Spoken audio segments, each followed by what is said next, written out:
The Naked Civil Servant is the 1968 autobiography of the British author Quentin Crisp. Crisp was born into an upper-middle-class family in Surrey in 1908. Before leaving school, he realised he was an effeminate homosexual and inclined to dress like a woman. He dyed his long hair red, painted his nails, wore makeup, and never denied his sexual orientation. The Naked Civil Servant is an account of a life lived with authenticity in an almost entirely hostile world. In the early 1930s, Crisp tells us in Chapter 2, homosexuality was a monster whose shape and size were not yet known or even guessed at. It was thought to be Greek in origin, smaller than socialism, but more deadly, especially to children. As a young man, he gets a basic training in commercial art, and to earn a living, he does a variety of low-paid jobs, but he's never welcomed, and he's often fired without explanation. He drifts to Soho and spends 6 months working as a male prostitute. Eventually, he gets a job as an artist model, which forms the basis for the book's title. Crisp was never a civil servant in the usual sense of the term, but artist models were paid by the British government's Department of Education, which technically, in the sense that they were government employees, made them civil servants. In other words, the book's title is gently ironic. That's important because although The Naked Civil Servant could be a sexually explicit, grim and depressing book, it's the opposite. Firstly, there's nothing prurient about it. Sex is mentioned a lot, but it's never described. What would be the point? We all know what it involves. And as he himself writes in Chapter 24, sex was not one of my A-level subjects.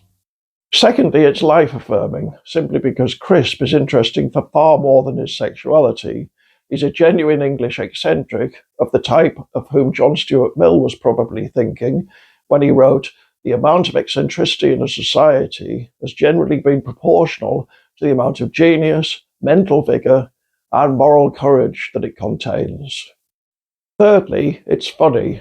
So, for example, commenting in Chapter 3 on his stint as a prostitute, he writes, "I've always held the view that the union of two hearts whose incomes are equal is a complete waste of time. If anyone offered me money in exchange for sex, I accepted it gladly, and by money, I mean 7 shillings and sixpence." Finally, it's incredibly astute. As an outsider, Crisp is able to observe his fellow humans and himself with rare detachment.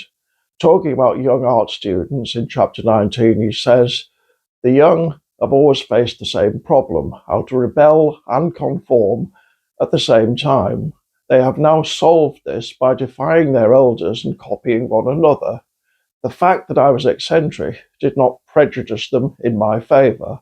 I was peculiar in a manner other than theirs." And he's regularly beaten up.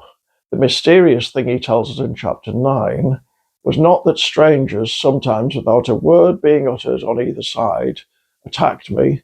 It was that they did not kill me. Certainly fear did not restrain them. Eventually, he's arrested by 2 rather abject policemen. He insists on defending himself in court on the grounds that a lawyer would probably blur the issue of my being homosexual, and to everyone's surprise, not least his own, he's acquitted. The book ends on a pessimistic note. At the time it was published, he wasn't famous.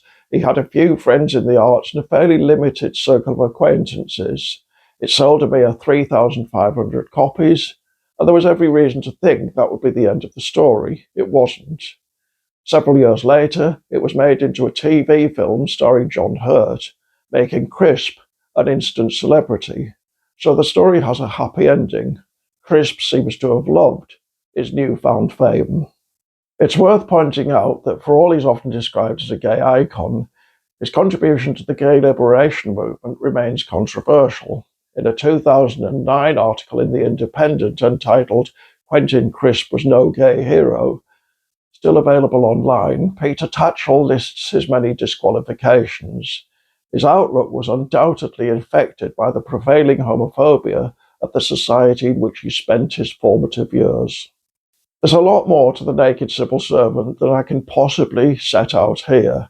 Despite Crisp's alleged shortcomings, it's well written enough, socially significant enough, and insightful enough to qualify as one of the great English autobiographies of the 20th century. So perhaps I should say that everyone ought to read it, but that would suggest an onerous duty, which this one isn't.